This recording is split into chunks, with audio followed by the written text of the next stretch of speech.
Fala pessoal, tudo bom? Eu vivo falando para vocês aqui que vocês devem se planejar, certo? E hoje, nesse vídeo, nós vamos falar de qual seria a primeira etapa que vocês devem cumprir para iniciar o planejamento de vocês na hora de construir a sua casa, que é contratar o projeto de arquitetura ou o projeto legal, aquele que vai para a prefeitura, certo? Muitas pessoas, de forma errada e equivocada, usam esse projeto, que é o projeto legal, no canteiro de obras. Ou seja, deixam esse projeto nas mãos do pedreiro, na mão do construtor, o que é um grande erro. Esse projeto ele não contempla diversas características técnicas, como parte estrutural, instalações.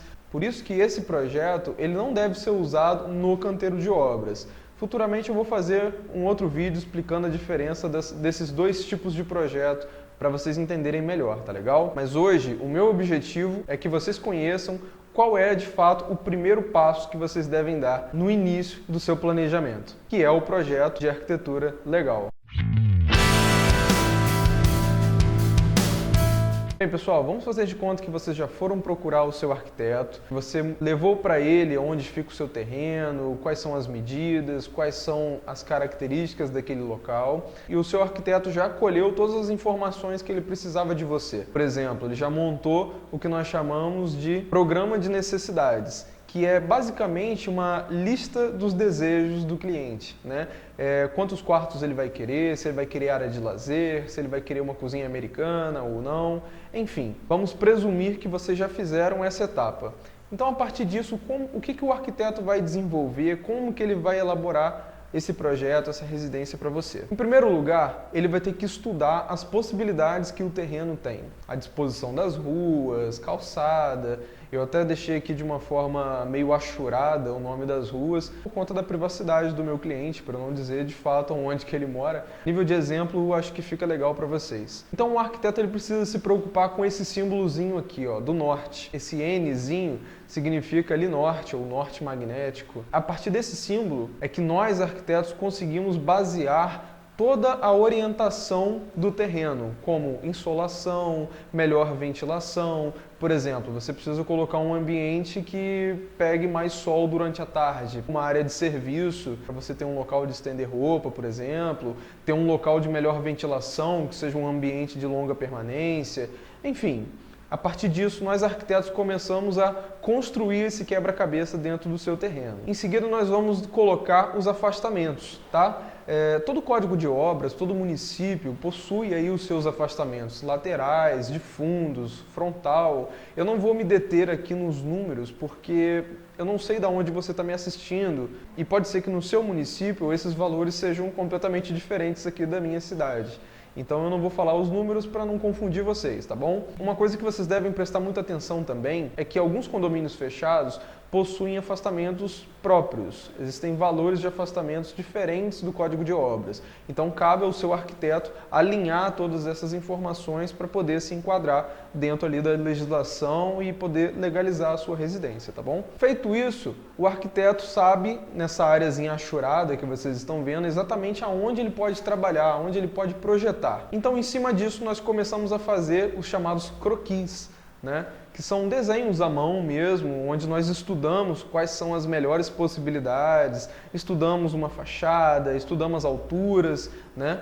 A partir desses desenhos, desses croquis, é que nós podemos pegar todas essas informações e jogar, por exemplo, num programa de computador, onde nós vamos desenhar de novo, só que agora de forma digital. E a partir daí nós vamos elaborar o primeiro desenho, que acho que é o mais conhecido de todos, a chamada planta baixa. A planta baixa, pessoal, ela nada mais é do que como se você tivesse a sua casa aqui, e você fizesse um corte nela e estivesse sobrevoando, olhando, né, essa casa cortada, vista de cima. E a partir disso nós temos a planta baixa do térreo, nós temos a planta baixa do segundo andar, depois nós temos a planta de cobertura, que é onde nós vamos olhar o telhado, como é que ele funciona. Nesse exemplo que eu estou dando a vocês, é uma casa com telhado embutido. Então você pode olhar que tem os rufos, a caixa d'água, tem vários detalhes ali. Pode ter uma laje técnica, enfim. Em seguida tem a planta de situação, né? Pode ser que no seu estado tenha até algum outro nome para esse tipo de planta.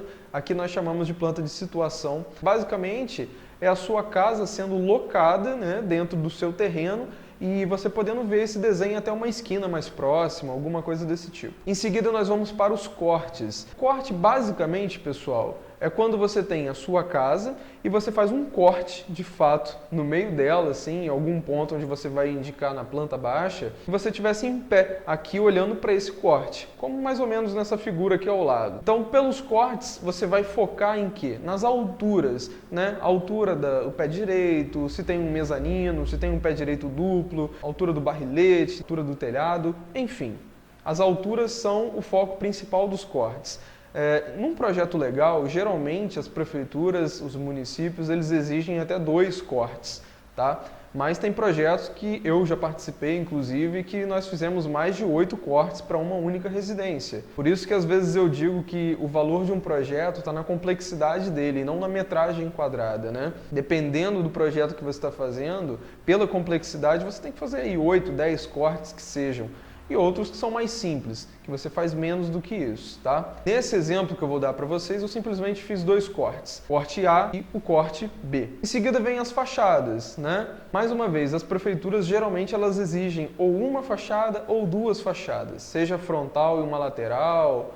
Enfim, eu gosto de desenvolver sempre as 4, até para o cliente ficar um pouco mais seguro na hora de desenvolver isso em obra, né? Mas a nível de exemplo, aqui eu coloquei apenas 2 fachadas para vocês olharem, que é a fachada frontal e uma fachada lateral. Por último, eu acabo desenvolvendo alguma maquete eletrônica, alguma coisa que possa mostrar ao cliente de fato o que ele vai receber no final. E aí nós desenvolvemos uma imagem como essa. Nesse projeto, o cliente também me solicitou um projeto específico só de área de lazer, mais voltado para a parte de interiores, tá? Isso não comporta dentro do projeto legal, mas apenas para que vocês conheçam, nós desenvolvemos também essa parte do lazer dele nos fundos da casa dele, que foi esse exemplo aqui. Bem, pessoal, isso que vocês acabaram de ver, de forma bem genérica, tá? De forma bem rasa mesmo, é um projeto legal. São basicamente os desenhos que comportam dentro do projeto legal. Tem muita gente que até fala para mim assim, Alf,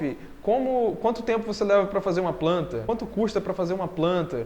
As pessoas às vezes associam o projeto apenas à planta baixa. E a planta baixa, como vocês acabaram de ver, é apenas um segmento de todo o projeto. E como eu falei no início desse vídeo, o projeto legal, ele não comporta diversos tipos de informações, como parte estrutural, parte de instalações elétricas, hidráulicas, esgoto, enfim. De hoje foi simplesmente que vocês conheçam qual é realmente esse primeiro passo. É isso que vocês estão contratando do arquiteto, até para vocês terem um pouco mais de profundidade na hora de receber esse produto, de questionar alguma coisa do seu profissional, tá bom? Espero que esse vídeo tenha sido útil para vocês. Se vocês gostaram, não deixa de dar aquela curtida aqui no vídeo no YouTube, aquele joinha. Esse aqui, aperta no botão inscrever-se também, que você, poxa, vai estar me ajudando pra caramba. Nos vemos aí no próximo vídeo aqui do canal. Um grande abraço, tchau!